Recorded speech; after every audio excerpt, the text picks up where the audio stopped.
حق کی راہ کے یہ مسافر اپنی جان کس طرح راہ خدا میں سپرد کر رہے تھے۔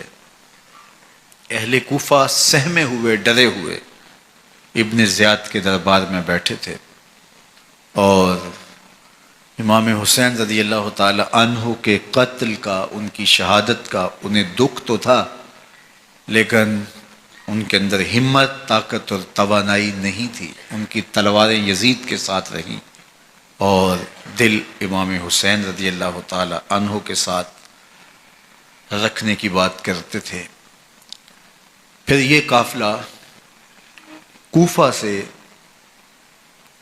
چلتے چلتے دمشق کی جانب عازم سفر ہوا۔ ایک اونٹ پہ تین لوگوں کو سوار کیا گیا تھا۔ امام زین العابدین کو سوار بھی کیا گیا اور بدن پر زنجیریں بھی باندھی گئیں، جکڑ کر کے سواری پہ بٹھایا گیا۔ اللہ اکبر! جہاں جہاں سے یہ لوگ گزرتے، لوگوں کو ان کی حالت پہ رحم آتا۔ بہت سارے لوگ نہیں جانتے تھے یہ کون ہیں۔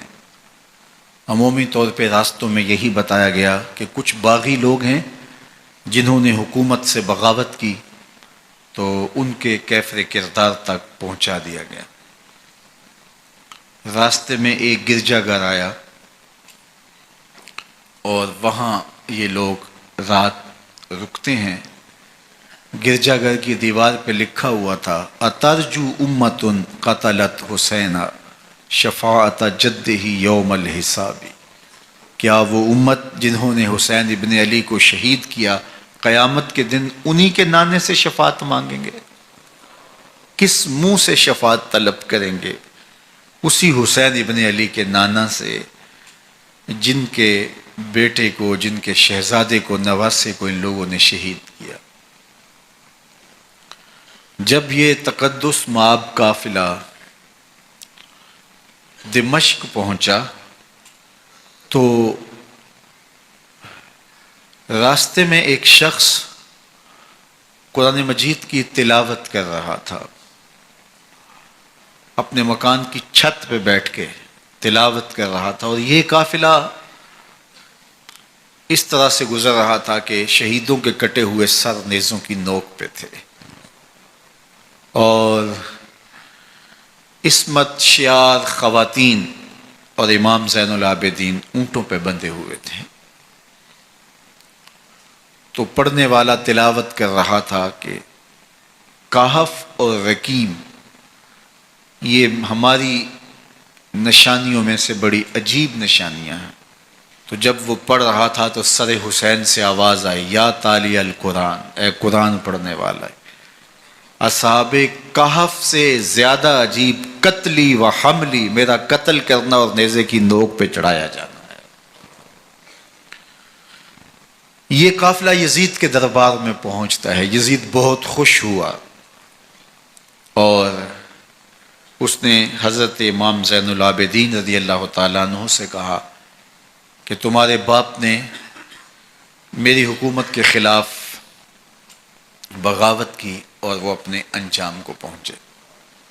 تو آپ نے جواب میں قرآن مجید کی آیات کی تلاوت کی اور اہل بیت کے مناقب اور فضائل بیان کیے۔ سیدہ زینب سلام اللہ علیہا کا ایک خطبہ اہل بیت کی عظمت، مناقب اور فضائل میں یزید کے دربار میں اپنی انوکھی اور البیلی شان رکھتا ہے۔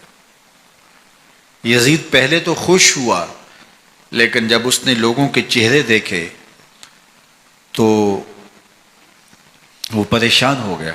حتیٰ کہ یزید کے دربار میں ایک عیسائی سفیر آیا ہوا تھا، تو اس نے جب کٹے ہوئے سر دیکھے اور خستہ حال سادات کی شہزادیوں کو دیکھا تو اس نے کہا یہ کون لوگ ہیں؟ تو اسے بتایا گیا، تو اس نے بڑے تاسف کا اظہار کیا، کہا کتنے بد نصیب لوگ ہو، ہمارے پاس حضرت عیسیٰ علیہ السلام کے گدھے کا کھر موجود ہے اور ہم اسے بھی عزت کی جگہ پہ رکھے ہوئے ہیں، اور تم کتنے بدبخت ہو، اپنے رسول کے نواسے کو شہید کر دیا۔ بے مروت بے وفا تیرا بھی کیا افسانہ ہے، جس نے اپنی ہی شمع کو گل کیا تو وہ پروانہ ہے۔ تو یزید نے جب لوگوں کے تیور دیکھے اور بدلتے ہوئے حالات دیکھے تو اس نے تاسف کا اظہار کیا اور کہا اللہ برا کرے ابن زیاد کا، وہ امام حسین کو میرے تک پہنچنے دیتا تو میں ان سے اچھا معاملہ کر لیتا۔ کچھ لوگ اس سے یزید کو بری الذمہ قرار دینے کی کوشش کرتے ہیں، لیکن یزید کے اپنے حکم سے سب کچھ ہوا۔ ابن اسیر نے لکھا ہے کہ جب یزید مرا تو ابن زیاد دمشق آ رہا تھا، اس کے ساتھ مسافر بن شریح بھی تھا۔